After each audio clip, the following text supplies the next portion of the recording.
अस्सलाम वालेकुम मेरे अजीज भाइयों और बहनों।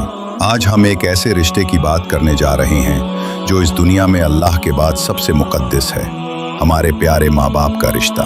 क्या हमने कभी ठहराव से सोचा है कि जिस हस्ती ने हमें ये जिंदगी दी उसका हम पर क्या हक है? जब हम बहते हुए आंसुओं और सिसकियों के बीच उनकी कदर भूल जाते हैं, तब हमें कुरान और हदीस की वो सुनहरी हिदायतें याद दिलाती हैं कि उनकी खिदमत और इज्जत सिर्फ फर्ज नहीं बल्कि जन्नत का दरवाज़ा है। आइए दिल की गहराइयों में उतर कर देखते हैं कि हमारे रब ने हमें इस रिश्ते की अहमियत क्या समझाई है। हमारे दीन इस्लाम में माँ बाप का दर्जा इतना बुलंद है कि अल्लाह ताला ने अपनी इबादत के फौरन बाद उनके साथ हुस्न सलूक का हुक्म दिया है। पहली आयत सूरह लुकमान आयत 14 हमें याद दिलाती है।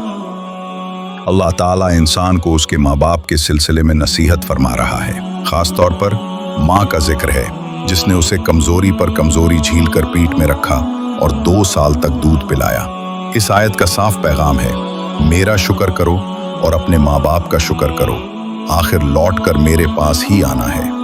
ये आयत माँ की कुर्बानी को सबसे आगे रखती है।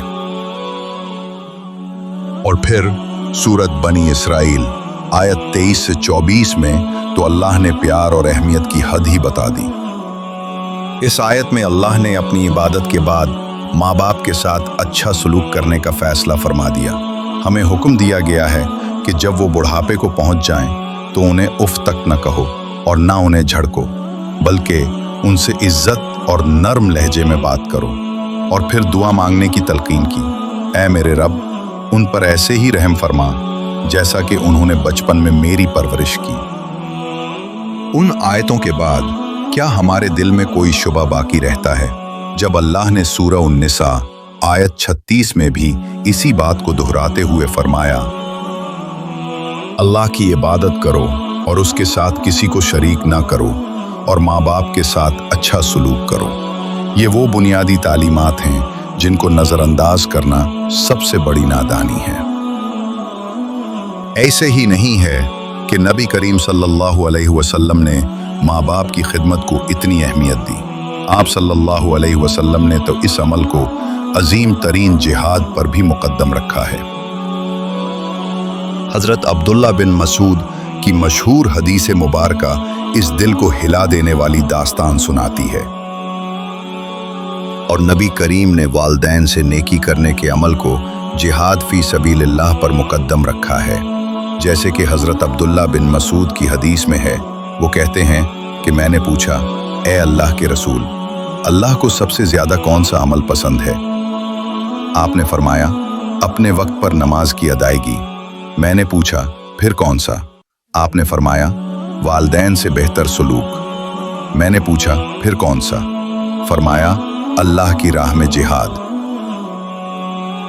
सुभान अल्लाह। इस हदीस में अल्लाह के रसूल ने अमल की तरतीब बताते हुए नमाज के बाद वालदैन से अच्छा सलूक को रखा और जिहाद, अल्लाह की राह में लड़ाई को इसके बाद। ये साबित करता है कि माँ बाप की खिदमत करना और उनके साथ हुस्न सलूक करना अल्लाह की नज़रों में सबसे अजीम अमल और एक मुस्तकिल जिहाद है। मेरे अजीज दोस्तों, हम उनकी देखभाल क्यों करें? सिर्फ इसलिए नहीं कि ये हम पर फ़र्ज़ है, बल्कि इसलिए कि जब हम बेज़बान थे, बेबस थे, तो उन्होंने अपना चैन, अपना सुकून और अपनी नींदें हम पर कुर्बान कर दी। इनके बुढ़ापे में जब उन्हें हमारी ज़रूरत है तो क्या हमारा फ़र्ज़ नहीं कि हम उनके सहारा बने? इनकी छोटी छोटी बातों पर गुस्सा ना करें, इनके नर्म कांधों को ठंडक दें। याद रखिए, जन्नत हमारी माँ के कदमों तले है। अगर हमने उनकी खिदमत कर ली तो समझो हमने जन्नत खरीद ली। खुदा के लिए देर मत कीजिए, आज ही जाकर उनके पास बैठिए, उनकी तबीयत पूछिए और उन्हें इतना प्यार दीजिए कि उनके दिल से निकली हर दुआ आपकी ज़िंदगी की मुश्किलों को आसान कर दे। अगर आप चाहते हैं कि हर नई नसीहत और सबक सबसे पहले आप तक पहुँचे तो किस्सा-ए-नसीहत को सब्सक्राइब करके नोटिफिकेशन ऑन कर लें।